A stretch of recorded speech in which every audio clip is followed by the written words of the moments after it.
ओम तत्सत् ओम श्री परमात्मने नमः। ओम नमो भगवते वासुदेवाय।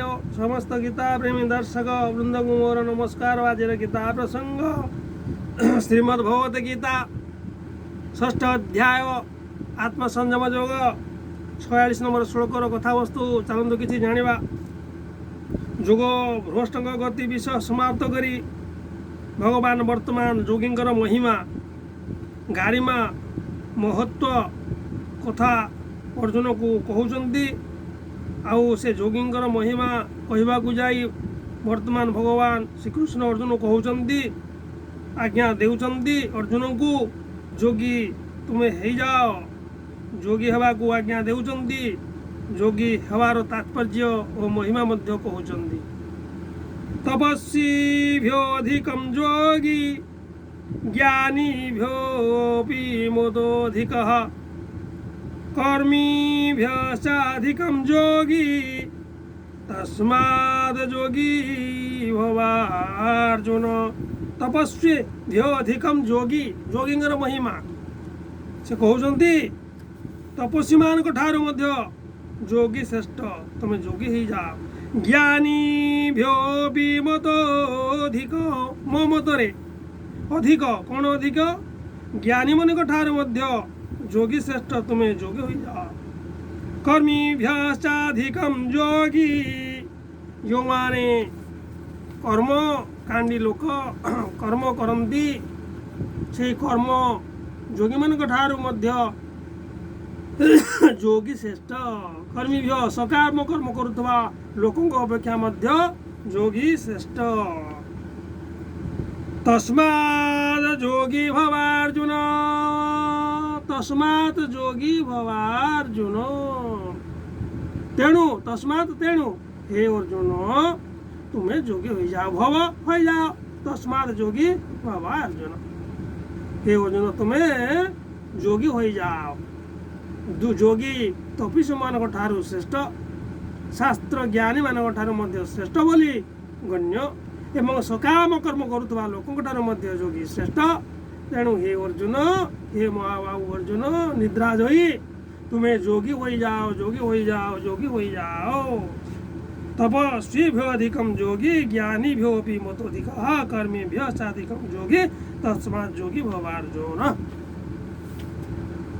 एठारे तपस्वी शब्द कहीं प्रयोग कले? तपस्वी सकाम भाव धर्म पालन पाई इंद्रिय संयम पूर्वक सकल क्रिया बा विषय भोग त्याग करी मन इंद्र शरीर संबंधी समस्त कष्ट को जहाँ सहीजार नाम तप। तप सकल इंद्रिय मानकर जो कामना बासना विकार गुड़ी को सह्य करी जीवा, इंद्रिय गुड़ी को शरीर संबंधी समस्त कष्ट को सहीजा से सहवा जो कष्ट बा तप को ही तप कहुए।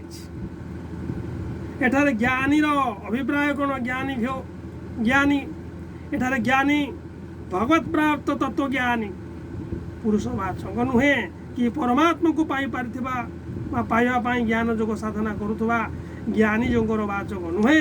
एठारे ज्ञानी होउची केवल शास्त्र ओ केवल आचार्य उपदेश अनुसार विवेक बुद्धि द्वारा समस्त विषय बुझुवा शास्त्रज्ञ पुरुषंकर वाचक। एठारे कर्मी कथा कहते। कर्मी कहबार अभिप्राय कौन? स्त्री पुत्र धन स्वर्ग आदि प्राप्ति यज्ञ दान पूजा सेवा आदि शास्त्र विहित शुभ कर्म सकाम भाव आशायुक्त भाव कामना भाव करुवा लोक नाम कर्मी। जेहेतु तपस्या करुवा और शास्त्र ज्ञान संपादन करुवा लोके मध्य सकाम भाव युक्त, तेणु से कर्मी बोली मानिबा उचित थिला। किंतु सेपरी न मानि से अलगा बोली कहीं कहगला? एठार कर्मी प्रयोग एते व्यापक अर्थ रे होई नाही। सकाम भाव यज्ञ दान आदि शास्त्र विहित क्रिया करुवा लोकर नाम ही कर्मी। एथिरे क्रियार बहुलता रही। तपस्वी ठारे क्रियार प्राधान्य नाही, ठारे मन और इंद्रिय संयमर प्राधान्य रही था तपस्वी मान ठारे। और शास्त्र ज्ञानी ठारे शास्त्रीय बौद्धिक आलोचनार प्राधान्य रही था।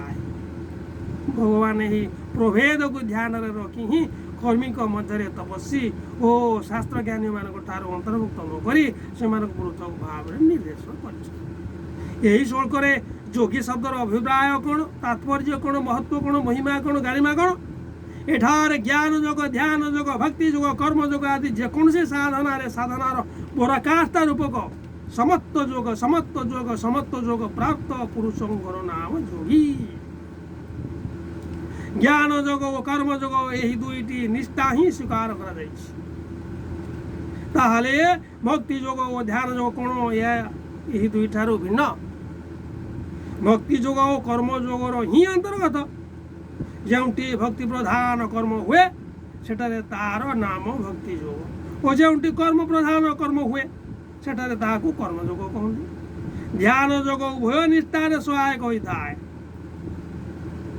ଭକ୍ତି ଯୋଗ ଓ କର୍ମ ଯୋଗରେ ଅଭେଦ ବୁଦ୍ଧିରେ କରାଗଲେ ତାହା ଜ୍ଞାନ ଯୋଗରେ ଭେଦ ଶୂନ୍ୟ ଅଭେଦ ଅଖଣ୍ଡ ଭାବ, ଭେଦ ବୁଦ୍ଧିରେ କରାଗଲେ ତାହା କର୍ମ ଯୋଗରେ ସହାୟକ ହୁଏ।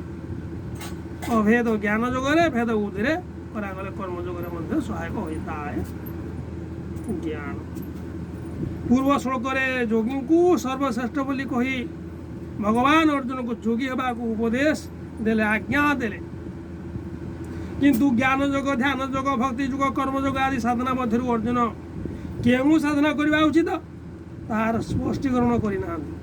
ତେଣୁ ବର୍ତ୍ତମାନ ଭଗବାନ ତାଙ୍କୁ ଅନନ୍ୟ ପ୍ରେମ କରୁଥିବା ଭକ୍ତ ଯୋଗୀଙ୍କ ପ୍ରଶଂସା କରି ଅର୍ଜୁନକୁ ନିଜ ଆଡ଼କୁ ଆକର୍ଷଣ କରୁଛନ୍ତି। ଆଜି ପାଇଁ ଏତିକି। ପୁଣି ପରବର୍ତ୍ତୀ ଭିଡ଼ିଓରେ ସମସ୍ତ ଦର୍ଶକ ବୃନ୍ଦକୁ ମୋର ନମସ୍କାର। ଆପଣ ଜାଣନ୍ତୁ, ଅନ୍ୟକୁ ଜାଣନ୍ତୁ, ଗୀତା ଅମୃତ ପାନ କରନ୍ତୁ, ଅନ୍ୟକୁ ପ୍ରାପ୍ତ କରାନ୍ତୁ। ଦେଶ ଦାସୀ ସମସ୍ତ ଜଗତ ବିଶ୍ୱମଣ୍ଡଳ ଜନସମୁଦାୟ ଆନନ୍ଦ ବିଭୋର ହୋଇ ଉଠନ୍ତୁ, ଜ୍ଞାନ ପ୍ରାପ୍ତି ହୁଅନ୍ତୁ। ଆତ୍ମବୃଦ୍ଧି ଆତ୍ମର ଯେଉଁ ଭାବ ରହିଛି ସାରା ବିଶ୍ୱମଣ୍ଡଳରେ ଏକତ୍ୱ ଭାବ, ଭାଇଚାରା ଭାବ ଜାଗି ଉଠୁ। ଏଥିପାଇଁ ଆପଣଙ୍କୁ ଆଉ ଆମେ ସମସ୍ତେ ମିଶି ଗୀତା ଯଜ୍ଞ, କୃଷ୍ଣଙ୍କ ଗୀତା ଅମୃତବାଣୀ ପ୍ରଚାର ପ୍ରସାର କରିବାରେ ଚେଷ୍ଟା କରିବା, ଜନ୍ମ ସଫଳ କରିବା ଏବଂ ଅନ୍ୟକୁ କରାଇ ସଫଳ କରାଇବା। ଆଜି ପାଇଁ ଏମିତି। ପୁଣି ପରବର୍ତ୍ତୀ ଭିଡ଼ିଓରେ ଜାଣିବା 47 ନମ୍ବର ଶ୍ଳୋକରେ ଭଗବାନ କିପରି ଅନନ୍ୟ ପ୍ରେମ ଭକ୍ତି ଯୋଗକୁ ପ୍ରଶଂସା କରିଛନ୍ତି, ଅର୍ଜୁନଙ୍କୁ କହିଛନ୍ତି ଜାଣିବା। ଅନ୍ତଃ ସତ୍ ଅନୁଭବତେ ବାସୁଦେବାୟ।